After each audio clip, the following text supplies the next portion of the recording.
नमस्कार, मैं Prakash Chandra Dhawas, assistant professor in chemistry, posted at HDPG college Beawar.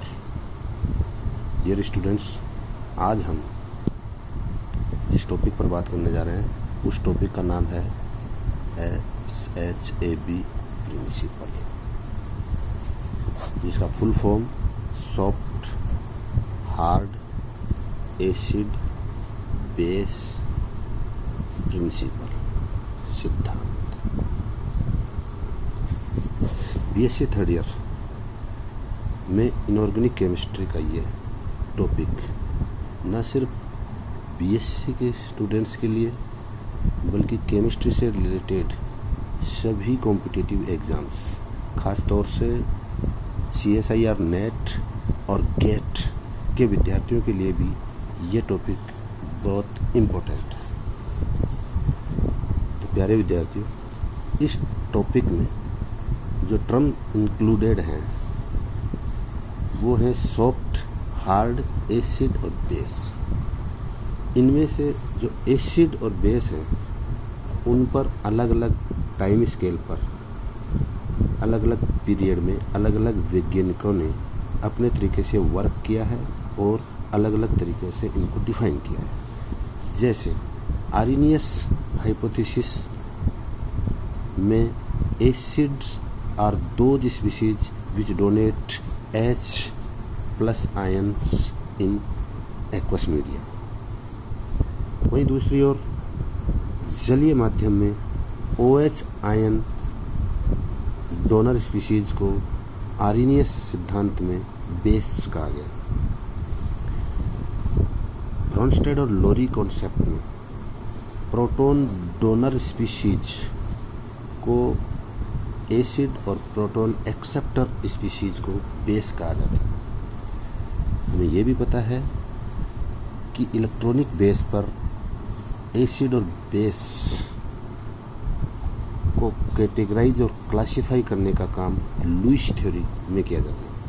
और लुईस थ्योरी के according acids are those species which accept electron pair and electron pair donor species are known as base।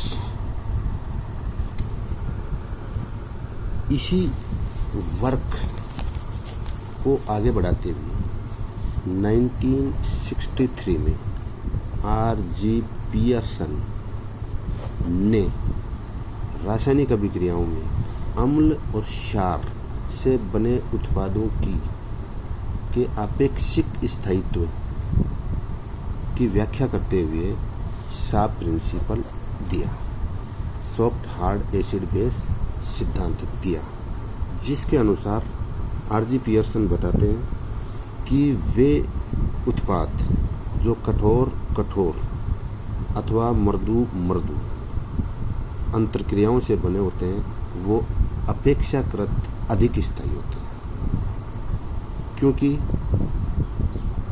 ऐसी अंतरक्रियाओं से निकलने वाली संवहन ऊष्माओं के मान जाहिर तौर पर अधिक होते हैं। डियर स्टूडेंट्स, यहाँ पर मैं एक और बात आपको बताना चाहूँगा कि soft hard acid base principle में जो सॉफ्ट और हार्ड वर्ड्स हैं वो रिलेटेड हैं पोलराइजेशन से, ध्रुवण से। ध्रुवण के बारे में मैं आपको बता दूं कि नाभिक के चारों ओर, परमाणुओं में जो नाभिक होता है उसके चारों ओर इलेक्ट्रॉन अभ्र है, इलेक्ट्रॉन डेंसिटी।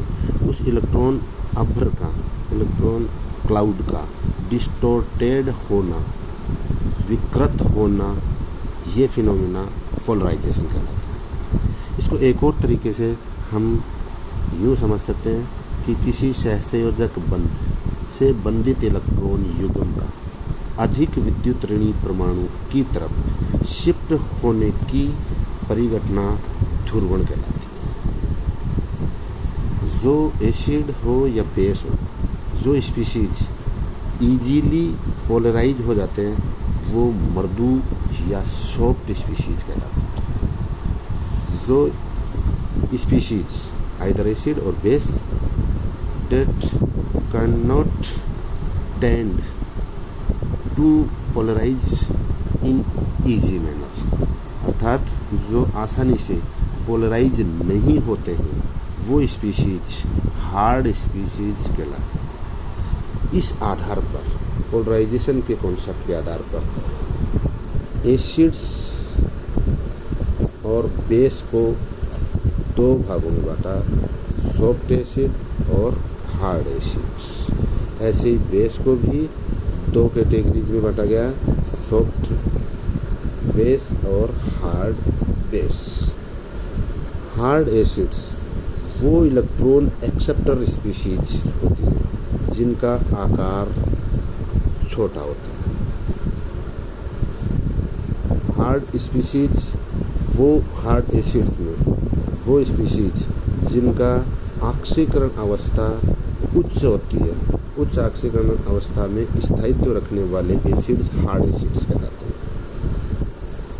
तीसरा एक और इम्पोर्टेंट विशेषता हार्ड एसिड्स की जो है वो ये है कि ये आसानी से ध्रुवित नहीं होते हैं।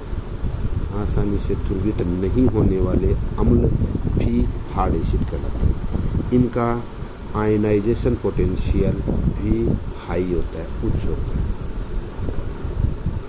प्यारे विद्यार्थियों, आयनाइजेशन पोटेंशियल या आयनन विभव के बारे में मैं आपको बता दूं कि वो किसी विलगित गैसीय परमाणु के बाह्यतम कोश से एक इलेक्ट्रॉन मुक्त कराने के लिए जो एनर्जी बाहर से अपने को देनी होती है वह एनर्जी आयनन विभव या आयनाइजेशन पोटेंशियल कहलाती है। हार्ड एसिड्स के एग्जाम्पल्स के रूप में हम lithium plus, sodium plus, magnesium plus 2, calcium plus 2, cobalt plus 3, Fe+3 आदि के रूप में ले सकते हैं। इसी के साथ इससे जस्ट अपोजिट कैरेक्टर्स रखने वाले एसिड्स अर्थात वो इलेक्ट्रॉन ड्राई स्पीशीज जिनका आकार बड़ा होता है वो मृदु अम्ल कहलाते हैं। जिनका स्थायित्व निम्न ऑक्सीकरण अवस्था में अधिक होता है वो अम्ल भी मृदु अम्ल कहलाते हैं। जिनका आयनन विभव कम होता है वो अम्ल मृदु अम्ल कहलाते हैं। जो आसानी से ध्रुवित हो जाते हैं वो अम्ल जाहिर तौर पर सॉफ्ट एसिड के नाम से जाने जाते हैं। एग्जाम्पल्स के रूप में हम देख सकते हैं Ag+, Hg+, ये अम्ल जो हैं वो सॉफ्ट अम्ल कहलाते हैं। प्यारे विद्यार्थियों, अम्ल की तरह हम सारों को, बेसेस को भी हार्ड और सॉफ्ट तो सब कैटेगरीज में डिवाइड करेंगे। वे इलेक्ट्रॉन दाता स्पीशीज जिनका आकार छोटा होता है, जिनकी विद्युत ऋणता का मान, इलेक्ट्रॉन नेगेटिविटी का मान हाई होता है, वो क्षार जो आसानी से ध्रुवणीय नहीं होती हैं, नॉन पोलराइजेबल होती हैं, वो कठोर क्षार कहलाते हैं। For example F-, chlorine-, oxides, sulphate, carbonates, ये सभी क्षार कठोर क्षार के रूप में वर्गीकृत किए जाएंगे। इसके अपोजिट वो इलेक्ट्रॉन दाता स्पीशीज जिनका आकार बड़ा होता है, जिनकी विद्युत ऋणता का मान कम होता है, वो मृदु क्षार के रूप में जानी जाएंगी। फॉर एग्जाम्पल आयोडीन-, या वो सभी क्षार जिनमें पाई इलेक्ट्रॉन होते हैं, वो सभी मृदु क्षार के रूप में वर्गीकृत किए जाएंगे।